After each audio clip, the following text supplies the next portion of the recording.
You're listening to Field Chats, an Earth Force production. On this podcast, we explore the essentials of Environmental Applied Civics, an educational approach where youth partner with adults to solve real local problems. Keep listening for a living library of best practices, insights, and stories from the field. Let's get started. So this is a follow-up episode 1 year later. It's June 2026. And we're going to talk about, I'd like to talk about project sustainability. So I think of this project like a legacy project. It's going to continue year and year again, right? So some environmental action projects, you do them, and then I've seen projects where you'll do like a planting, and then like people will mow down all the natives or something like that. Like it wasn't successful, right? But the fact that this is still going on and hopefully will is a testament to like it being successful, right? So I'm thinking about this being a legacy project, and so I'd like to learn more about how you've planned for sustainability, like from the beginning, and what that looks like year two and then going forward. And I'd really love to hear from Miss Alam. I'll talk to her when she comes back around like how this all is integrated in your curriculum, which maybe Gabby too, I don't know if you wanted to talk about any of that, but I'd love to learn more. I'm trying to do a follow-up podcast and learn more about like the sustainability aspects, like how you kind of keep this project going. And to me, like one of the things as being a former teacher with sustainability is like it's not something extra, but it's like totally integrated in like the curriculum and their priorities, and the school supports it, right? So I don't have like specific questions other than like that sort of goal, and I can just follow up to help like us keep digging deeper and understand like the ripples of all of this. So yeah, building off of 1 year later, does someone want to talk about like sustainability or what you were able to do this year building off of last year? Kick us off. Number one, Sasha. Yes, Hi, Sasha. our brilliant and beautiful 7th grader who will continue this legacy. Yes, I will definitely continue this legacy, just because like I've just seen how much of like a difference it makes from just like communities, and also just like, you know, like the ecosystem and like the environment itself. Just like, you know, just like being able to like raise chickens and just everybody in the school getting involved, and just, you know, us always just like being together and just working together to, you know, just like feed the chickens, or for us to like, you know, lessen like the waste from our schools is like, I don't know, I feel like this is just like a fun way to do it, because it's always just, you know, just like put the food in like one of the bins, and, you know, like it isn't really, at least for me, like going somewhere like meaningful. But if we're gonna like feed chickens something, like we want to make sure that, you know, like they're gonna be fed. So I feel like that's like one of like the main reasons why like I would love for this like just like keep going, because like not only are we like, you know, just like flourishing life, but it's also just like, you know, just like flourishing the environment more often. So yeah. Second thing, ducks. We've integrated ducks. Yes. And we have three. We used to have 4, but we have 3 really cute ones. We got Beans, we got Boots, and we have Puddles. They're adorable. Yes. And number 2, I don't know who told Fairfax, but I've already been asked to implement my project there. So Okay, let's go. So I'm gonna be working out with some of the teachers to get chickens in Fairfax too. So that's one way it's growing and gonna stay here. Oh, Like other schools. We've been inspiring other schools too, and some staff members have already like started integrating chickens into their home life. Like as an example, I wish like I could show pictures, but one of the staff members has built a shed for like nesting and laying eggs. Chicken coop. Yeah. Chicken coop. Yes, has built a chicken coop for our chicken area. I can't say chicken coop twice, can I? But chicken run. It's amazing, and it's really nice to see how we as a community have all bonded together and how we have reduced waste, in fact. Yeah. 75%. Yeah, you want to talk a little bit more about that, because people might not have seen your All right. action story. So our main goal was to eliminate food waste in our school, and we did that by adding chicken bins in our cafeteria, and all the students will put their food in there, And the food waste that would have been going to the dumps, instead now going to the chickens, has been going down by 75%, which is a really, really big number. And that's a lot of food being diverted from going to the dumps. People have, people are actually quite excited to feed the chickens because they have gotten, as I've mentioned, and that was shown in the action reel, how they've gotten very, very chunky, very, very fast. Real quickly, I want to jump in. I'm one of the teachers here over at KJ, but I've really enjoyed being on the observation side of it, getting to see how not only our students have been able to grow and develop this beautiful project, but now it's reaching into other classrooms, not just the 8th grade classroom and 7th grade classroom, but also into the elective classrooms as well.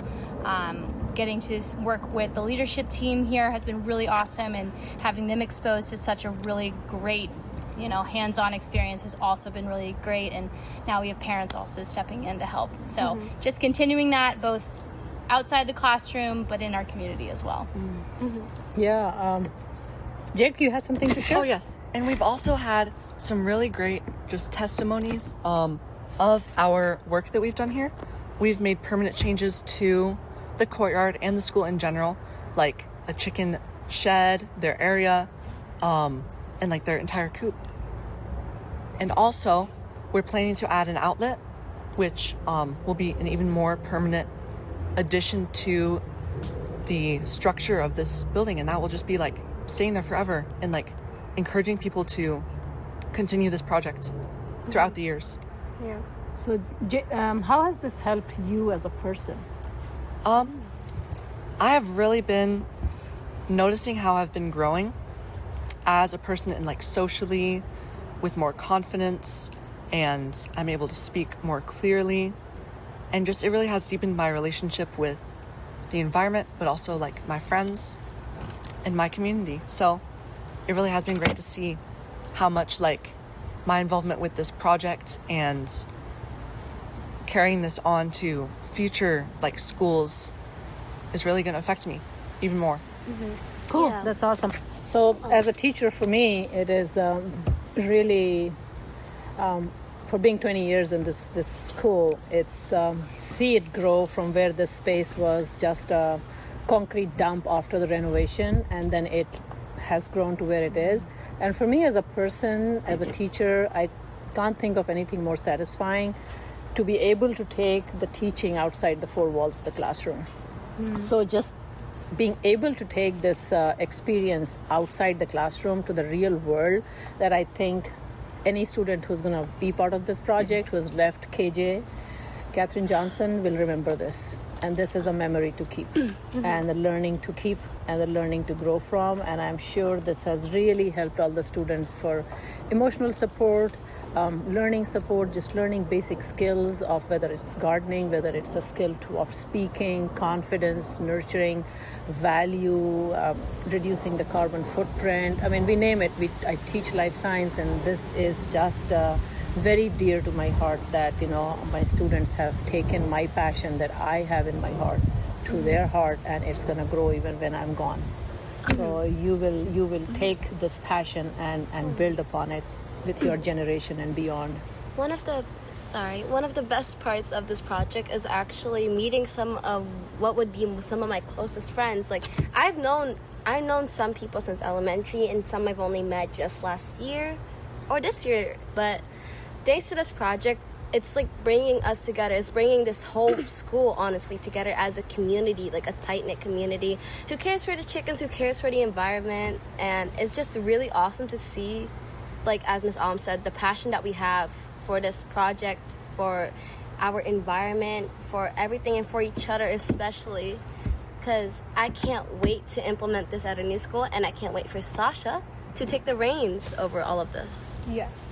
Yeah, I'm known now by the chicken girl. Yes. In a cool way. In a cool way, right? Yes, famously known as the chicken and farm girl. And we have a group in the school for the teachers running as chick mamas, just so you know. Oh my goodness. Oh yeah, we had equally obsessed teachers. We are It's great. obsessed. Yeah, Teachers, yes. yeah. I'm really interested in how this project has changed. Like, right, you were talking about like school culture and the civic the civic dialogues and debates that have come up about the chickens and their rights. And this is, or maybe unintended ripple or like unexpected ripple of having chickens at your school and them being part of like, civic society and having rights. And it's just an excuse to sort of practice that dialogue and debate. So I was hoping you guys could talk more about that. Yes, that was so really interesting. we have Eagle Court here, where cases go and the students run that court. And one of our civics teacher is who leads it so that there is a lot of love and humor and passion with this, right? So it's all comes from the really good heart. It's not like, oh my gosh, this is a project to be graded, right? So a lot of teachers who see through the windows, they see the chicken and the ducks, they just love it. They're teaching a vocabulary, it flows into that. And there are certain teachers who would ask, are these chickens for sale or can we have a barbecue? So, well, that's not happening. And then some of them say, barbecue, then they go to the Eagle Court. One teacher has been taken very seriously, right, Gabby? We have been taken about one staff member to the Eagle Court. And the chickens have also been taken to court, They Yes. had to learn appropriate treatment of humans. Pecking toes is not always the best thing to do when they're trying to feed you.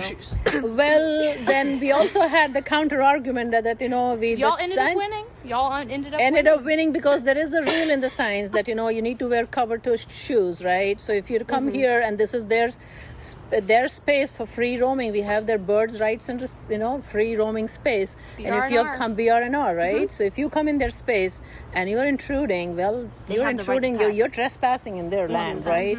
So please come with your toe closed. So because they come and share their love, right? Yeah, I like to think that the chickens are jealous of our toes, so you must cover them up to not be insensitive to them. Because all they have are the scrappy little feet. They are jealous of our fleshy toes. And not only that, the cafeteria. What did you say? They have 5 toes. Yeah, she's 5 we toes. have bigger Yes, 5 We have toes. bigger ones. And the farmer market food, teachers are bringing their leftovers, cafeteria staff is all into this. It's become so organic, natural instinct for everyone. We have a list going, teachers take the eggs and they donate money, which helps us with the feed. So, it's a kind of, it is becoming a self-sustaining project. We have big feeders, then thanks to Caring for Watershed, I cannot thank Earth Force and Caring for Watershed enough for what they have done to make this a space. You guys have given us almost close to $70,000 in terms of funding here in since 2013. 70,000. Yes, you're correct. In hearing that, yes. Oh my goodness. And it is not a small feat, guys, and that has helped us. Every environmental project that you see at Katherine Johnson done since 2013 is thanks to Caring for our watershed projects. And they were student-led, whether it's rebuilding the pond, whether it's revitalizing the courtyard, whether it's getting the bottle filling stations all across the school hallways, whether it's building the bioretention cell, whether it's putting the rain garden, and my list can go on and on and on, right? And kids have not only made impact at Katherine Johnson, but they have also done work in Fairfax City, where they had done a big research project looking at downtown Fairfax, where they collected cigarette butts, a lot of it, and there was no receptacle to throw that, right?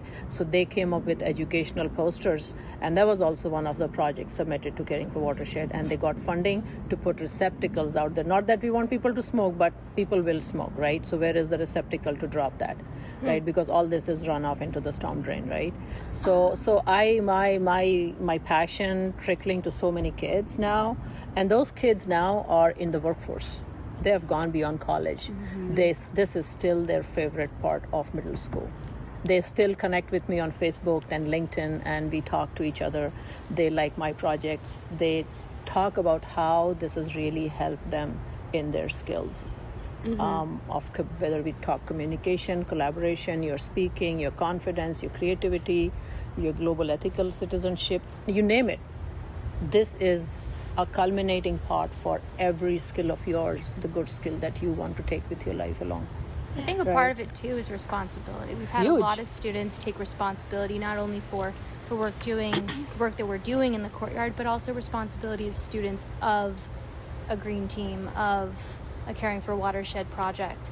And I mean, all these kids, all of you guys can really attest to like what that responsibility looks like in preparing for this, you know, thinking through that. And I mean, you guys can speak towards that of what it took to really put yourselves in this mindset and also build this on not only in your core group, but also within the community of KJ. Yeah. When since we're talking about like sustainability and legacy, you know, when like other young people and teachers are going to be hearing this, like when other folks are like starting a project, like how would you like start thinking about sustainability and planning for it, like from the very beginning? Like, did you do that for this project? And like what did that look like? Honestly, we were just some 7th graders that wanted chickens. Yes. This just happened for luck, man. Yeah, now it's luck forever. We wanted chicks because they were absolutely adorable, but then when we realized that there were also problems that chickens could hypothetically solve, we decided to, hey, let's add that on. Let's hope it works.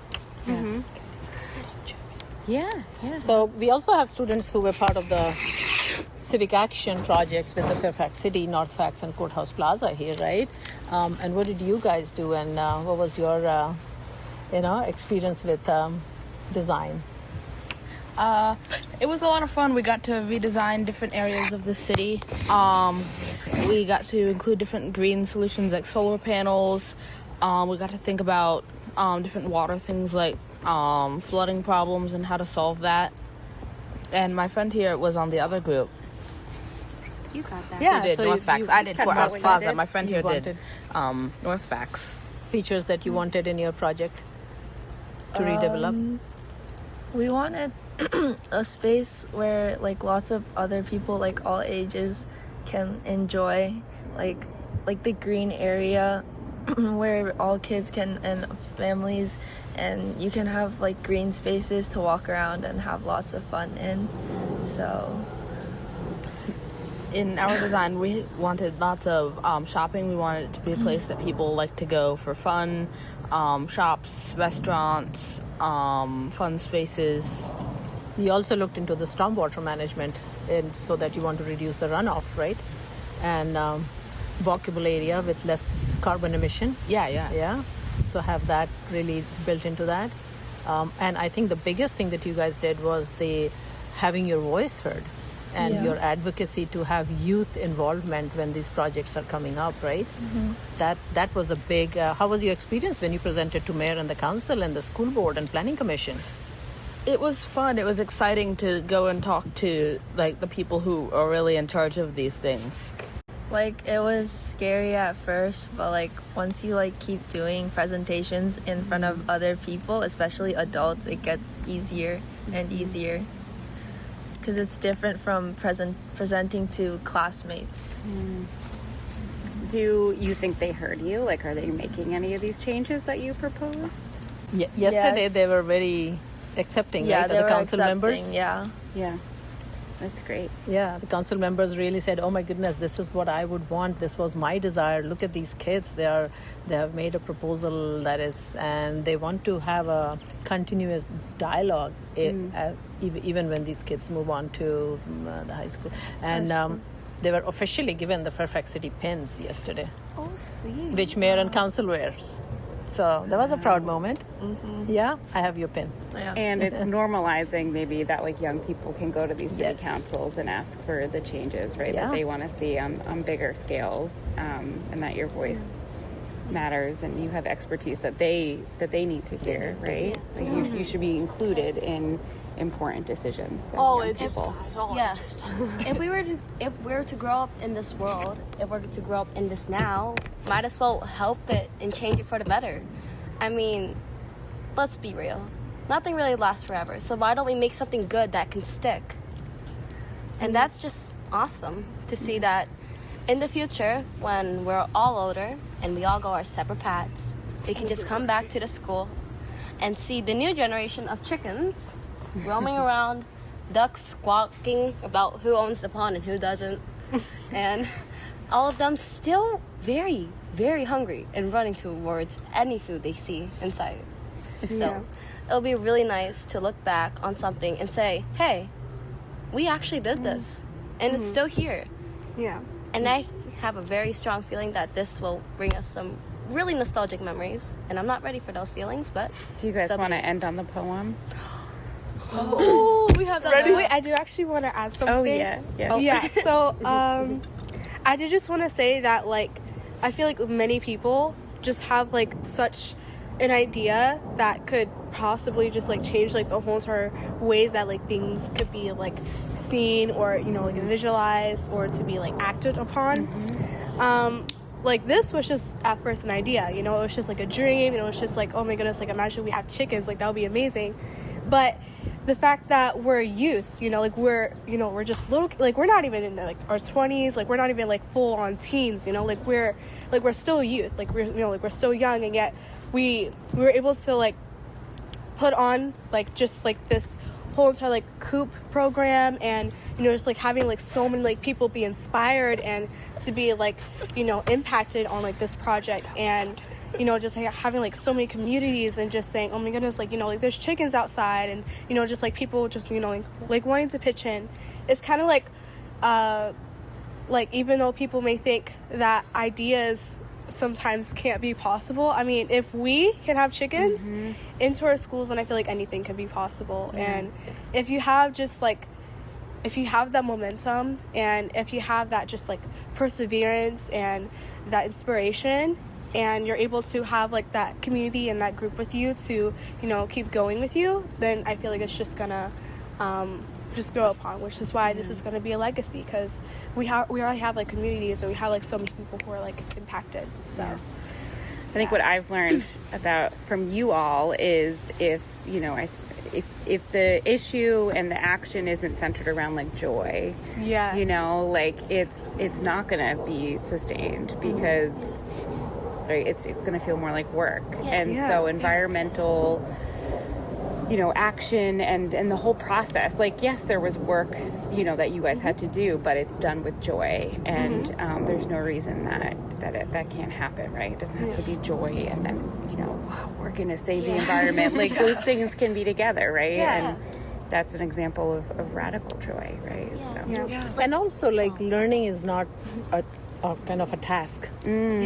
So the content that you learn in 7th grade about ecosystems and the whole life science, how you kind of incorporate it in the real world, it kind of easily flew into it, right?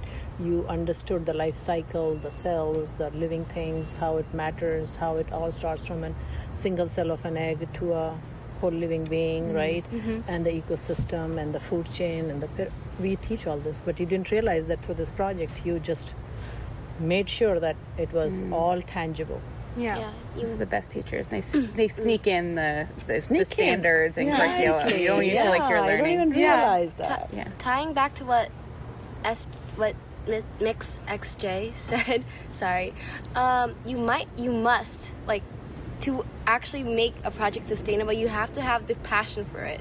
Because think about it, if the work is mundane, you don't want to do it, right? That's why most of us, like, procrastinate on our homework. That's not fun. Oh my That's goodness. not fun. So, but this project is fun because you get to be around nature, your best friends that you've made along the journey, and chickens. Like, look at their fluffy faces and fluffy butts and tell me you do not love them. You have to have the passion. So we're gonna end on the poem.